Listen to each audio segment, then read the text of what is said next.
New at 6, the incredible story of folks from UR Medicine banding together to save a life. More than 250 staff members helping perform a double transplant surgery at Strong Hospital, the only place in upstate New York that can perform that procedure. 13 Wham photojournalist Paul Giovoni tells us the story of the 32-year-old mother who is now recovering from that life-saving operation. I'm Ashley Cuylear, and I started this journey at 22 years old, and finding out I had lupus. I knew that I needed a kidney due to what the lupus had done, and it was very surprising. Ashley is really a trailblazer because there are, I have not found any lupus patients that have had both a kidney and a heart transplant.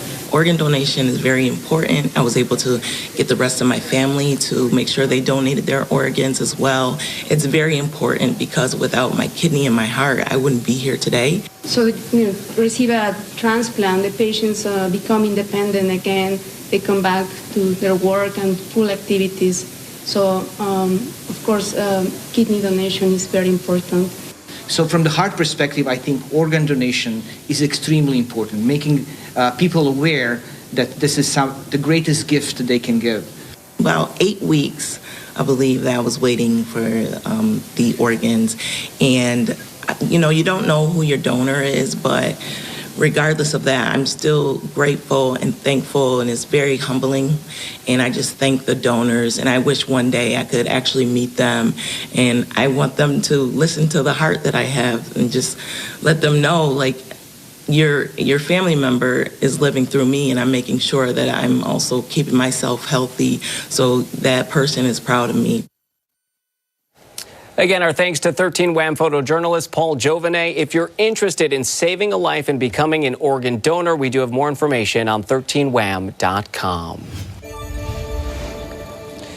Community members and local leaders uniting at a town hall meeting tonight to tackle the pressing issue of gun violence. 13 Wham's Jackie Napier has more about the change they would like to see in New York's gun laws. Jackie, good evening.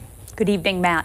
Clergy groups joined together to brainstorm solutions to gun violence. Specifically, they want judges to have more discretion when it comes to illegal gun possession and jail time for people facing gun charges. I stand here because I know both sides of the gun. Kevo Owen's experience with gun violence is unlike many others. In 2006, he was convicted of assaulting someone with a handgun, a crime that landed him nearly a decade in prison. The man that I attacked, he has wounds forever. Every time he takes off his shirt, I can't imagine what it looks like, but I know I affected him and I'm sorry for it.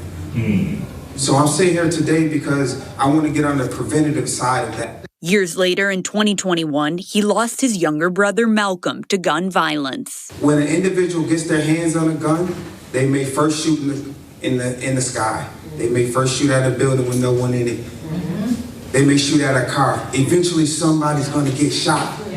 It escalates. Community members gathering to discuss solutions to Rochester's gun violence, specifically the addition of a dangerousness standard. Critics say changes to that standard could disproportionately affect people of color. But advocates say giving judges more discretion to hold some suspects could prevent tragedies. We want to make sure that judges have the opportunity for anyone that has an illegal gun, that they are able to take matters into their own hands, specifically to deal with whatever it might be, because a lot of these offenders aren't first offenders. They're second-time, third-time offenders. Part of the discussion, two Edison Tech students who say they've witnessed gun violence firsthand and want to be a part of the solution. Young people, you see other young people doing the right thing, it makes you want to do the right thing. What am I doing in my life? What can I do better in my life? And I think we're trying to be examples. One of the groups involved tonight, Rise Up Rochester, provides support to victims of gun violence and their families. Now you can find more information about that on our website, 13wham.com. Announcing today her second pick for New York's top judge. Now this comes after her first Court of Appeals nominee, Judge Hector LaSalle, failed to get enough votes in the Senate back in February. That's right, Jackie. So here's the deal. The governor today naming Judge Rowan Wilson to fill the chief judge vacancy. Wilson has served as an associate judge on the Court of Appeals for the last 6 years. He has degrees from Harvard. If confirmed, Wilson would be the first black chief judge in New York State history. Now, he is considered more liberal than LaSalle, and so should have an easier time being confirmed in the Senate. Wilson says, quote, serving as chief judge of the Court of Appeals would be the honor of my career, and I am humbled by this nomination from Governor Hochul. Protecting the rights of New Yorkers is my top priority, and I look forward to working with Governor Hochul and our partners throughout the judiciary system to manage our courts and deliver justice. Now, Governor Hochul today also nominating Caitlin Halligan to fill Wilson's seat should he be confirmed. Halligan is currently a law partner, but has served as New York State Solicitor General and as General Counsel to the New York County District Attorney.